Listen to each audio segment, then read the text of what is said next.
कौन अपन दाई ददला भारी माया नहीं करे तो हाथ उठावा।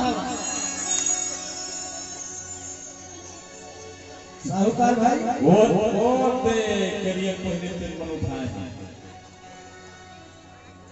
कोनो नहीं है। अच्छा अब बारी है कौन कौन बता दे दाई ददला भारी माया के छत्ते में हाथ उठावा। अरे बाबा एक को जन खाली नहीं हमार गिरजा बहन ने उठाया जो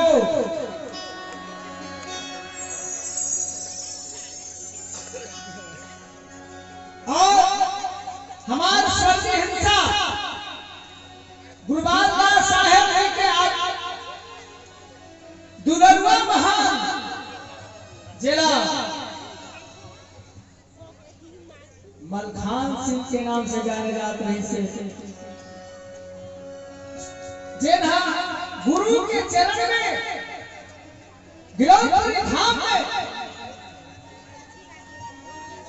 अपन जीव अर्पण करके वो मलखान सिंह मंगलू प्रसाद टंडन जी के धर्मपत्नी श्रीमती छनवारी बाई टंडन पहले ही हाथ उठाया क्लास में।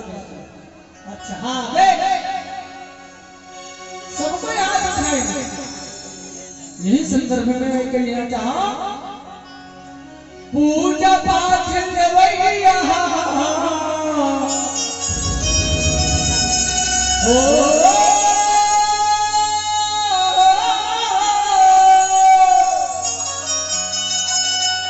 पूजा पाठ देवैया देवता न है वह देवता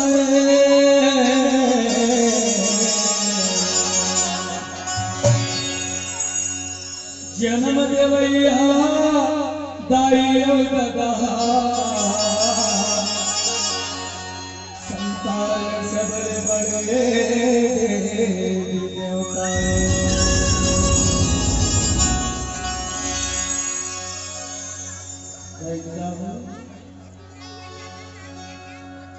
तैंतीस कोटि देवता 56 कोटि देवता बैठे वेद पुराण में लिखा है बताते हम तो पढ़े नहीं चारों वेद 6-7 व्याकरण 11 18 पुराण हम पढ़े नहीं हम ना जानबो तो कत कत देवता होते बताने वाले में बताते तो सुरक्षण कांड में वो 33 कोटि देवी और देवता में बोकरा काट दे कुकरी कुट दे और वो भगवान के माध्यम से करना चाहते हैं द्वारका बड़ा सूर्य काट के चढ़ा दी वो देवी देवता खाई बताओ हाथ उठा खाई नहीं खावा कोठिया ही नहीं कोठिया वहां के देवता है वो देवता न है वहां लेवता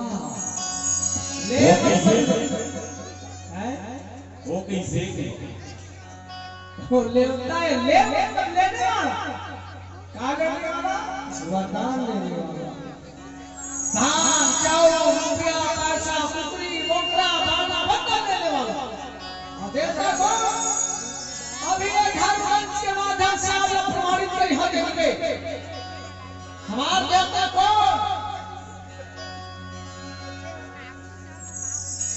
प्रत्यक्ष प्रकार में जो धर्म के माध्यम से धर्म मंच के माध्यम से गुरु सुमेश बाबा जी आप लोग प्रणाम करते हो। गुरु साहब आप लोग प्रणाम करते हो। हमारे साक्षात देवता हम हाथ उठा के आशीर्वाद देते और दाई बदल के दाई धनवानी मामी दिन 50 रुपया मामी देखा तो जरूर में हम हाथ जाके थे ऐसा देवी देवता दाई ददला पारे प्रताड़ित करने वाला बेटा कत को झन बेटा मन बहू के आए दाई ददला यार का सावा थे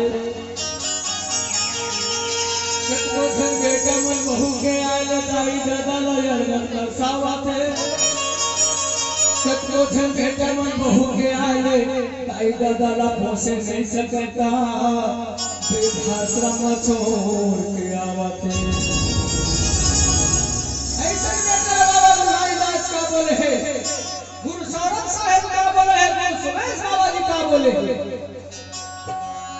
वही मर जावे जो माता पिता की सेवा नहीं करे। नारी वही मर जावे जो दोनों कुल में दाग लगावे। राज वही मर जावे जो प्रजा की सेवा नहीं करे। ये तीनों के मरना से भैया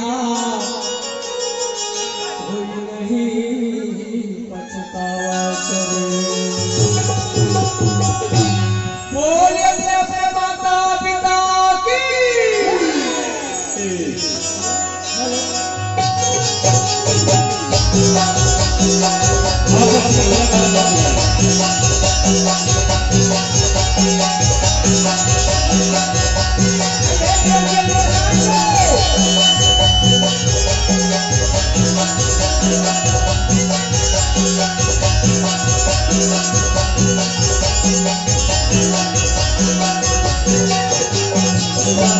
दाई दादा के माला, दाई दादा के माला।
Thank you.